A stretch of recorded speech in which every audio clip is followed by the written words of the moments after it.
My funny Valentine, sweet comic Valentine, you make me smile with my heart. Frank Sinatra, sometimes known as Old Blue Eyes, was an American singer of Italian-American descent and of huge success. He's mostly associated with smooth jazz vocal style, with swing music, with having many film roles, and with knowing influential people, including politicians, but allegedly also including mafioso. His career spans from 1946 to 1998 when he died. In that time, he released about 60 studio albums and goodness knows how many compilations.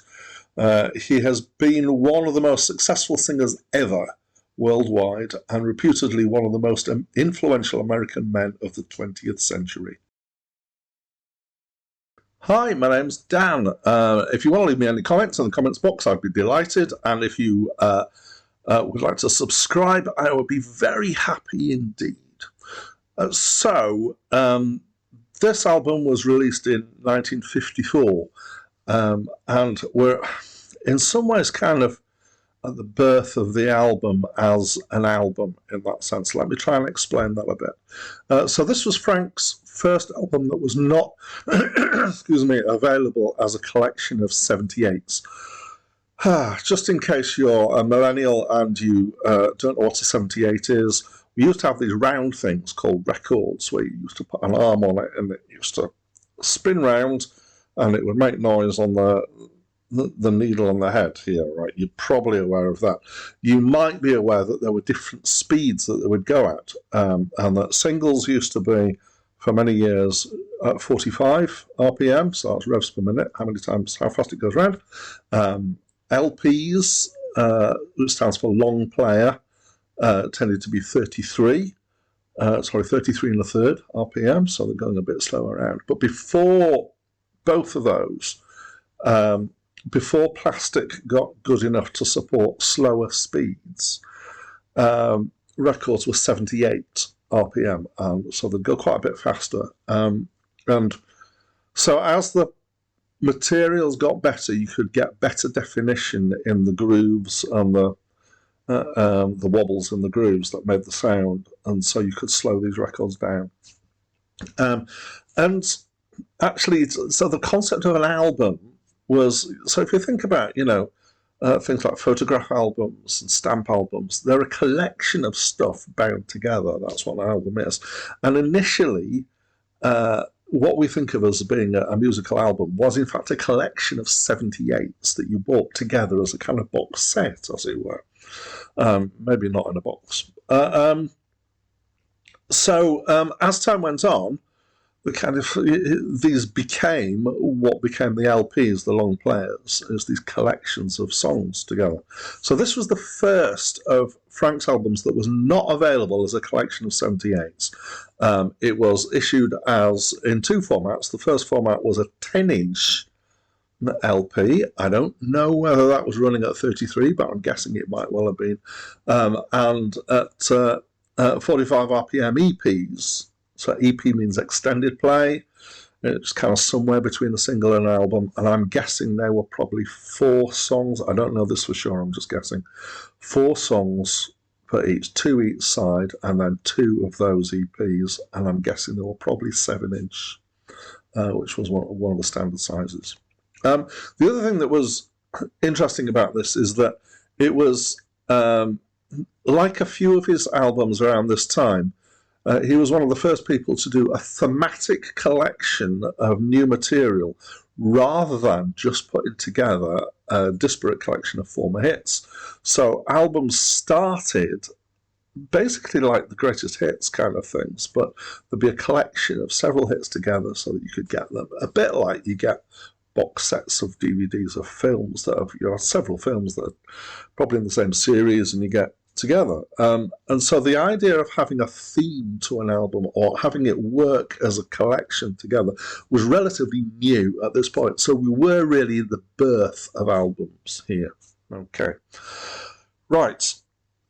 Putting all that aside, let's talk about the album and what it's like. There's 8 tracks on it. It's kind of some of it is jazzy, some of it is croony. It's definitely the theme is romantic songs. There's an 11-piece band backing it, which has got strings and rhythm sections. The faster songs are jazzy. The slower ones tend to be more kind of string based. And you need to think about kind of 1950s musical films. And the musical numbers in films to get the kind of feel for the style here. Of course, this is Frank Sinatra, so his voice is very strong. He's got quite a laid-back way of singing. It's not strident. It's kind of cool, hey. And I don't know if he could be classified as a crooner, but Bing Crosby definitely was. But it was people who would sing with more expression, but quieter, because they were starting to use microphones. I mean, microphones have been around for a while. His voice is the style of his singing. He adapts well to the song that he's got. So the way he attacks it depends on the sentiment of the song somewhat. The songs are all written by other people. There's I was just going to look up the writers, but there's the sort of thing you might imagine Cole Porter, Gershwin, and these sort of people. The words tend to be quite clever. The rhymes, some of them feel a bit forced, but mostly the kind of, there's allusions and there's kind of singing about situations, but a lot of it is about the cleverness of the words. And in fact, the whole thing, this was an era where style over substance really was the thing. Now, people might argue with that sentiment. Oh, yes, something you disagree with. Put it in the comments down below. But to my mind, it was the same in films. It was about being glossy and slick, and not necessarily about feeling realistic and feeling genuine in the singing. So as an example of that, is excellent. But as an example of something that kind of really speaks to you, I'm not sure it would be that strong. So I grew up in the 70s, and so my formative years of musical experience would have said that Frank Sinatra is an oldie and is not to be considered as anything at all that you might be cool. I was kind of towards the birth of punk and stuff around there. So I used to despise Frank Sinatra on those grounds. I don't despise his music anymore, but I wouldn't still claim that I love it. It's still a little bit alien to me, but I reasonably enjoyed it. I particularly liked They Can't Take It Away From Me. It's a song that I knew, so there were 3 songs on this album that I knew from previously, and that was one of them. And that one I've always liked as a song. Something about it kind of musically just works for me. So it's all right. What do you think? Let me know in the comments. That's it from me for now. The way you wear your hat, the way you sip your tea, the memory of all that.